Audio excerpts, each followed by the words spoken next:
Right. Bob Maloney from MyMMAnews.com, where we cover regional combat sports like no one else. And today I have the pleasure of talking some kickboxing, Muay Thai, Glory Rules with the three-division champ of the USKA, the Pitbull, Davis Oracio Jr. I was in Newcastle this past weekend for USK 99, and Davis went in there. Very impressive. Got it done with a knockout in the second round. Few days after. Davis, man, how you feeling? Listen, you always work hard. It's nice to get those rewards. A few days later, what's going through your mind? Everything's good. The fight went exactly as I planned. Personally thought it would go a little bit longer, but other than that, everything worked to my plan, and it's just nice to show people that I could still kickbox at the highest level. Well, in the first round, I thought you were not just elusive, but I thought your right hand found its mark early on. You traded a leg kick for a shot to the jaw, and I was like, man, if Brad lets that happen a few more times, this fight is not going to last. And I thought we saw that a few more times in the first round. I thought that was, the process of building to that nice, beautiful finish in the second round. Tell me about, the first round, how you thought that went. And like I said, Davis, I thought your elusiveness, you were quick. You got in and you got out. Several times I've seen him throwing kicks and you weren't there. Yeah. I said before, like, I'm used to traditional Muay Thai guys. They have a very, very well system, punch, kick. They throw a lot of straight punches. They're very powerful. But some of the downsides, my point of view for me is I can see what's coming. So I've seen a lot of Brad's fights. I know he's a very powerful low kicker. But I also know he only throws in straight punches, and he also has no head movement. So you're right. When the fight started, I kind of just waited to see if he was going to fight like traditional Brad. I seen he had the traditional stance. So then I started to let him land the low kick. I let you land the low kick so I could throw the right hand. I hurt him with the very first punch I hit him with. Stumbled backwards. And I didn't. At first, I thought about trying to go for the finish.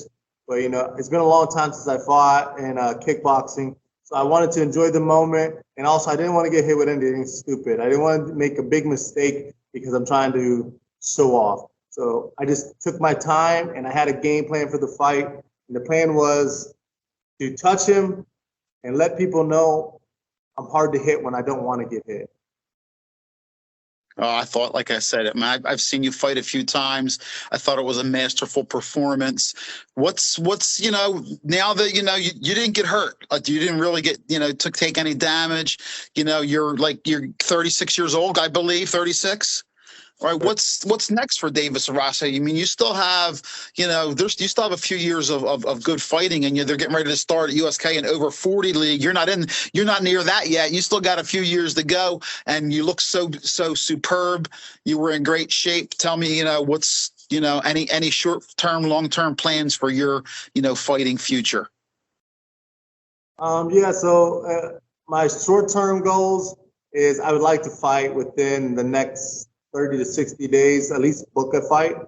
The biggest problem I've always had with my career is I'm a guy who indulges myself in food. So if I'm not fighting, I get very heavy. But when I am fighting, I always make weight. I've had one issue one time ever. I came in 1.5 pounds over. Other than that, I've always made weight. Before this fight, 4 weeks before the fight, I was 256 pounds. But I was eating everything, just crap, garbage. I work work at a factory, so we're just eating fast food and junk food all day. So the moment I knew for sure that the fight was going to happen, because I know Brad's been injured before, he's had cuts before, and then I also knew USK just started back up with the pros, so I was just like, I don't want to start cutting yet if I'm not 100% sure. But once I knew it was for sure, I have a diet regimen I go on for every fight. And it's a process, and I have it mapped out where I lose exactly 10 pounds a week naturally, and then I cut the last 15 to 20 in water weight within 3 days. So it's a system I have. It's worked for me my whole career. As I get older, it's a little bit harder, but it still works. And my next goal is, before Corona, I was really trying to push to go to Glory Kickboxing. And since then, they haven't really had any shows in the United States yet.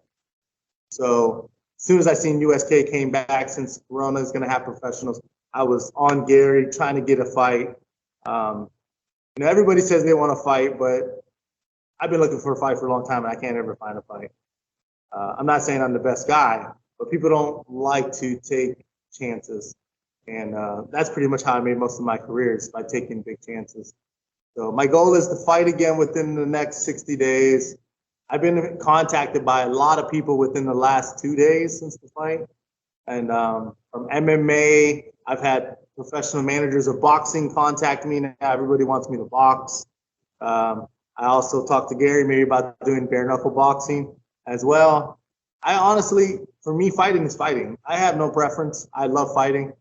I just need a little bit of time so I can adjust to whatever rule set I'm going to fight.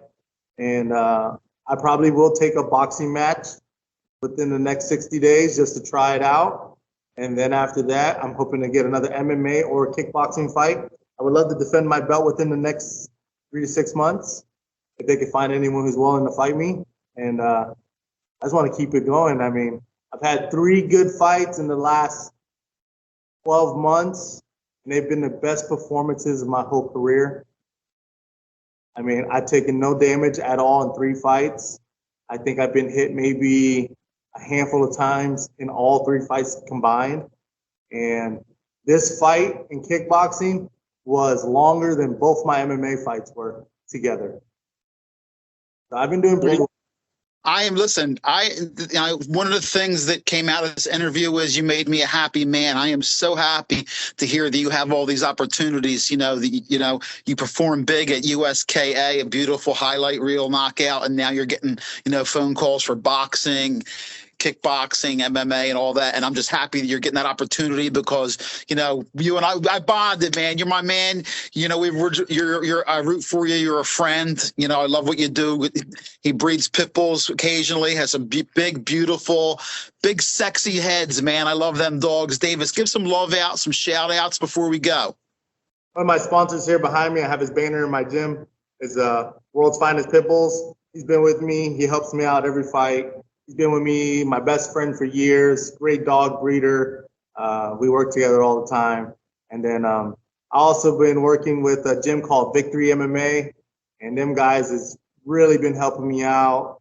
They have a lot of guys for me to spar with, which has honestly been the biggest issue with me owning my own gym. I train myself. I only have probably around a handful of fighters at the moment. So for me to get sparring partners is really hard. I get a lot of professional boxers that want to spar, but then they're afraid to get kicked or they're afraid to get clinched. So it's really hard to find guys to spar.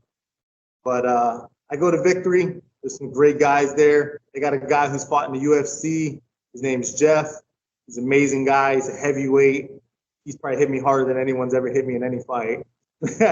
And he pushes me to the next level. I'm not going to be shy about it. Sparring with him has raised my confidence level to another tier that it's never been. And when I got in the ring with Brad, the moment he made contact with me, I just knew there was like levels to it, and he just wasn't on my level at this time. Awesome. Once again, the champ is in the house. Davis, Oracio Jr., the Pitbull, and thanks for talking to me post-fight. He just won his third division belt at USKA 99. Keep me updated what you're going to do next, boxing, MMA, whatever. I'd love to know. I'm a fan. Thanks again for giving me some time at mymmanews.com, Davis. All the best to you, my brother. Appreciate it. Yeah, I just wanted to say thank you to the USKA for everything they gave me opportunity-wise. I hope that they enjoy the performance and everyone is getting better. And hey, if anyone's watching this from Glory Kickboxing or Bare Knuckle Boxing or anything like that, you can contact me personally anytime. I answer all my social medias. Fans I answer to. I do my best to reach out to everyone. Contact me and let's make a fight happen. Let's do it. Thank you.